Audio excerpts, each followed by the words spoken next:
Nag-champion na sa Season 5 ng MPBL ang Pampanga Giant Lantern vs Bacoor Strikers sa score na 82-77 sa kanilang best of 5 championship game na kung saan tinapos lang sa Game 3 ng Pampanga Giant Lanterns ang championship match.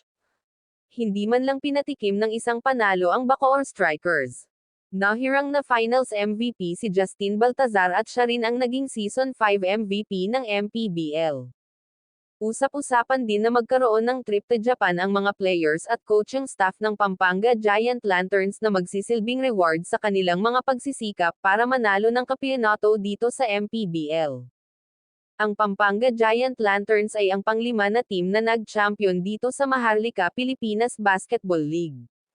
Kabilang sa history ng MPBL ang Batangas, San Juan, Davao at Nueva Ecija sila ang mga lugar dito sa Pilipinas ang nakasungkit na ng kampyonato sa MPBL. Napakahirap kasing talunin ng Pampanga Giant Lanterns ngayon dahil mayroon silang veteranong player sa PBA na nag-guide sa kanila.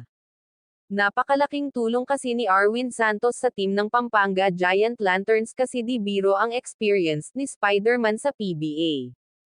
Nag-iisa lang yan at si Justin Baltazar na isang Gilas Cadets.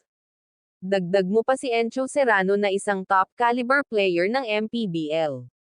Sa elimination pa lang makikita mo na kaagad ang performance na pinamalas ng Pampanga Giant Lanterns na kung saan bihira lang itong natalo sa kanilang 33 games sa elimination.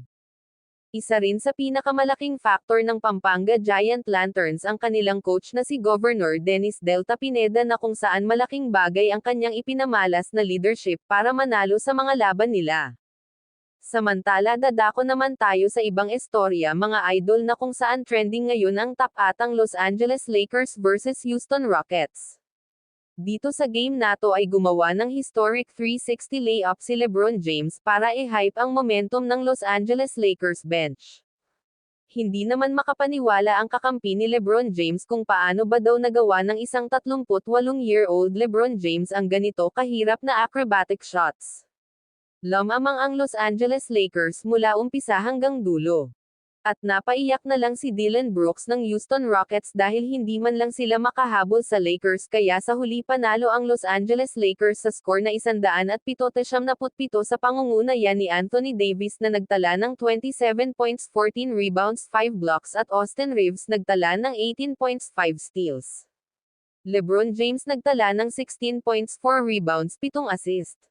Sa kabilang laro naman tayo mga idol sa labanang Dallas Mavericks vs Oklahoma City Thunder na kung saan nahabol pa ng Dallas Mavericks ang 30 points lead na kalamangan ng Oklahoma City Thunder early quarter pero sa huli ay natalo pa rin ang Dallas Mavericks sa total score na 126-120.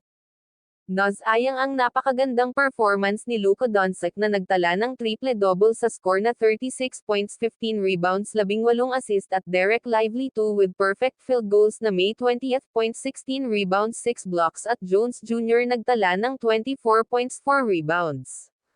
Shai Gilgeous-Alexander na May 17 points siyam na assist 5 steals at 3 rebounds. Jalen Williams na May 23 points 6 rebounds 5 assist.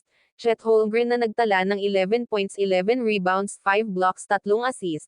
Umabante na ngayon ang kartada ng Oklahoma City Thunder sa 13-6 na win-loss records at bumagsak naman sa 11-8 win-loss records ang Dallas Mavericks.